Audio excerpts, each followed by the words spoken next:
aplikasi diri untuk menghindari fitnah. Seperti yang Ayah Kejora juga sudah sampaikan, kalian sudah sampaikan. Akhirnya jadi menimbulkan banyak fitnah. Justru Istilahnya dengan jadi blunder dan bola liar.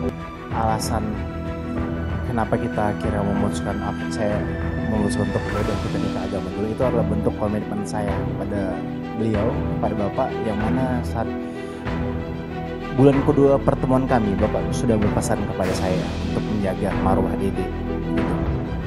Dan pada akhirnya setelah beberapa bulan kami memutuskan untuk menikah secara agama ya. Setelah kita sudah memutuskan nih plan awal, di mana kita sudah ada timeline acara-acara, rangkaian acara yang sudah kita sepakati, sudah kita seperti gedung-gedung yang sudah kita booking sebelumnya. Lalu sampai pada akhirnya menjadi fitnah, ya itu sebenarnya kita sudah sadar konsekuensinya. Alhamdulillah. Pokoknya Wrestler Junior, gua cuma berdoa Gilar bisa menjadi suami yang baik. Amin.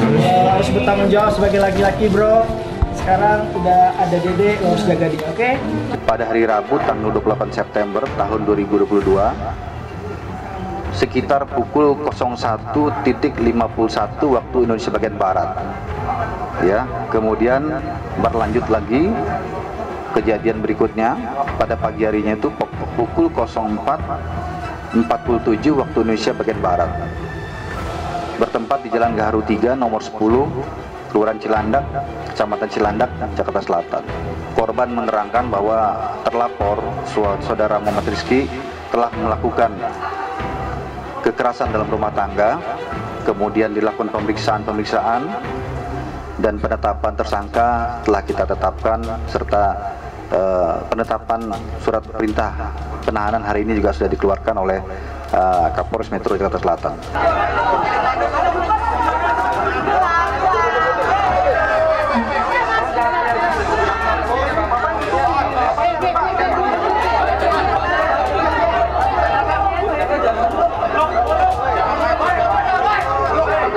Coba suaranya ya, teman-teman ya.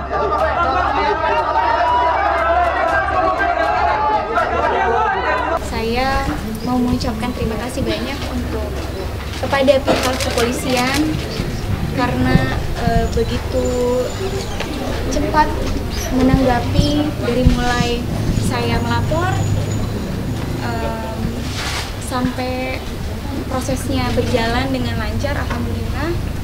Dan pada akhirnya saya memutuskan untuk mencabut laporan suami saya. Beliau juga alhamdulillah sudah mengakui perbuatannya dan meminta maaf kepada saya dan keluarga, khususnya kepada orang tua saya, kepada bapak saya, dan insya Allah keluarga saya, bapak saya dan ibu saya sangat begitu memaafkan perbuatan suami saya, dan insya Allah harapannya mudah-mudahan tidak akan pernah terulang lagi. Beliau berjanji tidak akan pernah mengulanginya lagi. Kakak peluk Dede, Kak. Kakak peluk Dede. Peluk dong, peluk. Peluk. Jangan kencang, Bang. Sakit kali itu, Bang. Kalau aku bilang gini, belum tentu salah.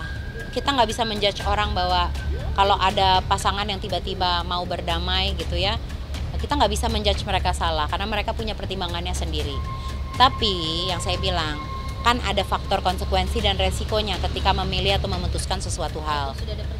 Walaupun sudah ada apapun itu. Jadi ya memang dipikirkan secara matang, harus dipikirkan dengan bulat gitu. Bahwa untuk maju saya sangat paham, sebagai wanita saya sangat paham untuk maju itu sangat sulit. Saya pun butuh waktu bertahun-tahun, tapi ketika maju saya benar-benar tidak sedikit pun menoleh lagi ke belakang. Karena momok yang ada di belakang pundak saya bertahun-tahun akhirnya lepas.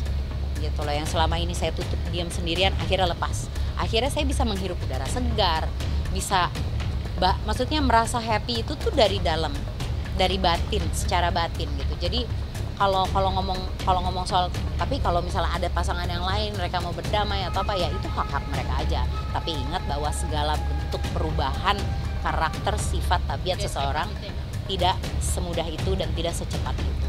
ada proses waktu. Saya nggak mau ngejudge ya. Kita nggak tahu apa yang dialami oleh Lesti. Kita nggak tahu apa yang terjadi gitu ya. Walaupun mereka terbuka gitu, tapi kan tetap aja ada hal-hal yang pasti akan cuma mereka yang tahu karena mereka yang mengalami. Makanya saya ngebela, tapi mungkin pada saat pertama kali Lesti mencabut gugatan dan mau kan pasti reaksi pertama, aduh kenapa, pasti gitu semua. Cuma setelah dipikir lagi pasti ada alasan yang kuat ya begitu. Jadi ya kita coba ini aja, coba positive thinking, coba mendukung aja gitu. Walaupun sebenarnya kita juga gemes gitu kan. Cuma mau gimana dia yang jalanin, kita kan bisa sebagai mendukung aja. Mudah-mudahan tidak terjadi lagi gitu aja. Ya kalau bentuk kecewa pasti karena ada sayang. Ya kan? Kalau rasa memiliki yang militan sekali terhadap idolanya, kita nggak mau idola kita diapa-apain. Kalau saya melihat Lesti sebagai anak saya, temennya anak saya, temennya anak. Jadi nggak usah berlebihan.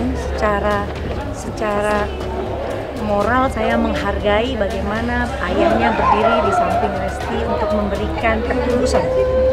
Itu yang lebih saya hargai. Selebihnya itu saya nggak mau komentar.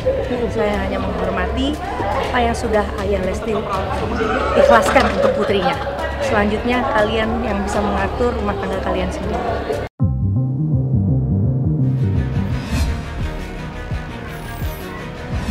Pagi tadi saya barusan juga ngecek laporan topik media sosial di khususnya Instagram KPI berkaitan dengan isu ini. Memang paling tinggi itu ada di postingan teratas KPI itu ada sekitar 30.000 tagar gitu ya. Yang kemudian ada dua hal yang disuarakan oleh publik. Yang pertama adalah boykot Lesti Bilar, yang kedua Lesti tetap di hati. Yang perlu saya sampaikan adalah ucapan terima kasih kepada publik karena publik sudah mempercayakan harapan-harapannya kepada KPI begitu. Tentunya yang kemudian harus dipahami oleh publik bahwa hari ini imbauan yang dikeluarkan KPI adalah berkaitan dengan tidak memberikan ruang kepada pelaku KDRT. Nah ini kan kemudian berkembang sebagaimana dinamika yang ada di masyarakat yang sekarang sedang juga lagi banyak dibincangkan oleh publik pasca dicabutnya laporan yang bersangkutan. Tentunya KPI dalam posisi yang kemudian netral, yang kemudian objektif harus memahami bahwa ada dua pendapat yang disampaikan oleh publik kepada KPI. Maka KPI tentu akan mempelajari hal tersebut. Di antaranya juga kemudian kita akan melihat bagaimana perkembangan yang ada di masyarakat, perkembangan yang kemudian hari ini sedang banyak dibincangkan oleh publik, itu menjadi bahan pertimbangan kami. Tapi yang paling utama adalah kami memaklumi bahwa aspirasi publik ini semakin menguat pasca mungkin kekecewaan publik kepada publik figurnya yang kemudian tidak sesuai dengan harapan publik. Maka yang kemudian bisa kami simpulkan sementara hari ini masyarakat sudah mulai kritis, masyarakat cerdas berkaitan dengan menilai public figure. Oleh karena itu kami menghimbau kepada para penampil khususnya di televisi dan radio dan juga public figure yang lainnya, di pundak mereka ini ada beban harapan publik yang luar biasa. Sehingga atas beban harapan itulah kemudian seyogyanya para public figure ini dalam kehidupannya juga memberikan contoh baik, dalam kehidupan di layar kaca juga memberikan contoh baik, sehingga tidak akan menimbulkan keresahan di publik yang cukup masif begitu. Masyarakat hari ini saya melihat mengikuti beberapa postingan yang ada di sosial media itu cukup merasa resah dengan keputusan yang diambil oleh public figure begitu. Itu juga harus menjadi pertimbangan bagi teman-teman di televisi dan radio begitu ya. Karena bagaimanapun juga saya coba menganalogikan dengan analogi yang mungkin sangat sederhana. Seorang pencuri ketika kemudian even sudah dimaafkan oleh orang yang dicuri tadi, maka statusnya kan tetap pencuri kan begitu. Nah, itu yang kemudian harus menjadi perhatian bagi lembaga penyiaran untuk tetap menjaga ruang siar ini tidak digunakan untuk mengglorifikasi pelaku KDRT. Oh pasti, kalau itu kan pasti, karena sekali lagi kami ini berdiri sebagai representasi publik, dan publik ini tidak hanya satu suara kan begitu, ada banyak suara yang kemudian perlu kami pertimbangkan. Taunya di TV doang kan Ibu, cuman belum tahu pastinya benar apa enggak. Itu aja sih. Tapi harapan lo Bang? Ya harapan saya Ini kan udah damai nih, ingin boykot itu dicabut atau gimana? Ya mudah-mudahan aja, hanya cuman ini kan hanya pemberitaan doang kan mau boykot. Itu aja sih, pemberitaan hoax aja sih mudah-mudahan. Tapi kan nggak mungkin juga kan mereka di boykot, justru orang TV kan banyak memperlukan mereka kan, butuh mama mereka. Kalau ini opini saya pribadi ya, buat saya gitu ya, Lesti itu antara luar biasa sama kasihan ngelihat dia itu. Kenapa? Bahwa luar biasanya adalah, gila loh ya, ini cewek udah performance kinerjanya bagus gitu, karirnya oke gitu, masih mau terima balik gitu loh, Bilar seperti yang sudah nyakitin dia.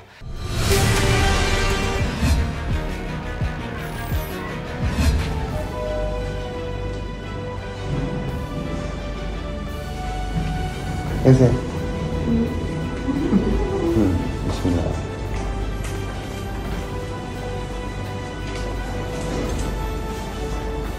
Jadi ceritanya tadi tuh aku mau pergi sendiri bawa mobil, tapi karena aku baru kelar operasi laparoskopi dan suamiku masih belum mengizinkan. Padahal sebenarnya nggak apa-apa sih, udah aman. Aku udah nggak ngerasa gimana-gimana lagi gitu kan, jahitannya juga kecil. Cuman memang ada 3 titik dan kemarin tuh aku sempat begah, nggak bisa BAB gitu selama 2 hari setelah operasi itu. Tapi sekarang udah alhamdulillah udah enakan. Jadi aku sekarang udah mulai mau jalan gitu. Nah aku ikut suamiku dan nanti aku bakalan diantar gitu sama drivernya biar aku nggak capek gitu. Iya dong ya. Iya dong. Insya Allah awal tahun insya Allah doakan kita lanjutin ya program baru. Lanjut program. Program lagi.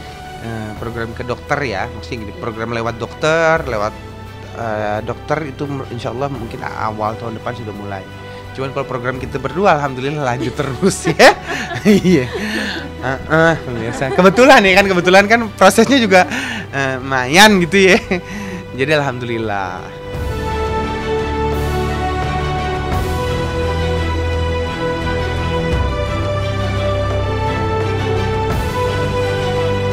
Laparoskopi itu suatu teknik operasi dengan memakai sayatan yang sangat kecil seperti lubang gitu ya.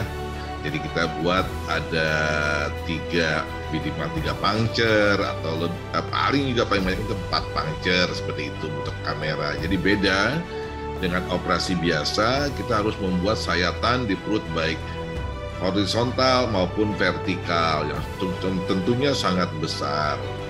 Nah, laparoskopi ini mempunyai keuntungan karena kita ada pembesaran dengan melihat mata telanjang, kita bisa mengeksplor tuh bagian-bagian di dalam perut yang kita bisa lihat dengan jelas. Kita monitor pakai ada masukan kamera, kita bisa lihat di dalam monitor TV bagian-bagian mana yang mengalami suatu perlekatan, bagian-bagian mana yang mengalami suatu kelainan. Perawatannya itu tidak lama seperti operasi laparotomi atau yang biasa dilakukan. Itu perawatannya bisa meminimalkan biaya perawatan.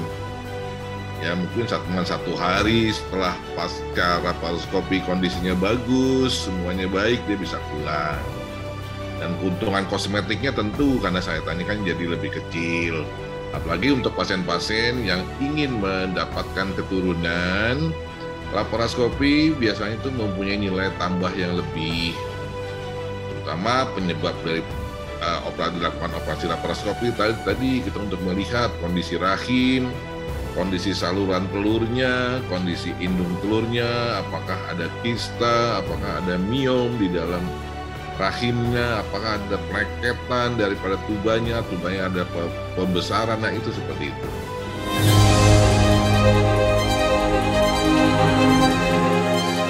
Menurut hitungan dokter, seharusnya usia kamu 12 minggu, nak.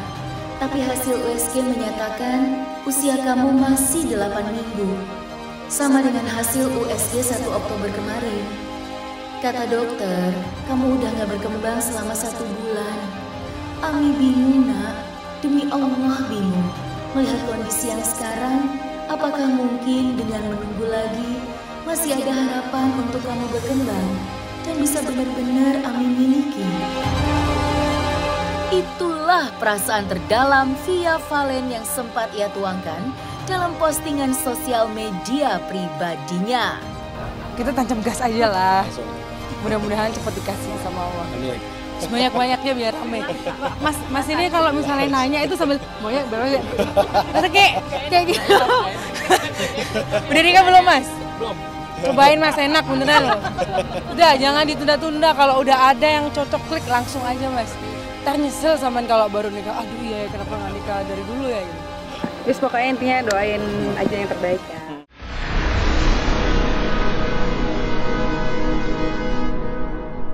Jadi jangan lupa untuk subscribe Cumi Cumi. Ditekan ya tombol lonceng merahnya.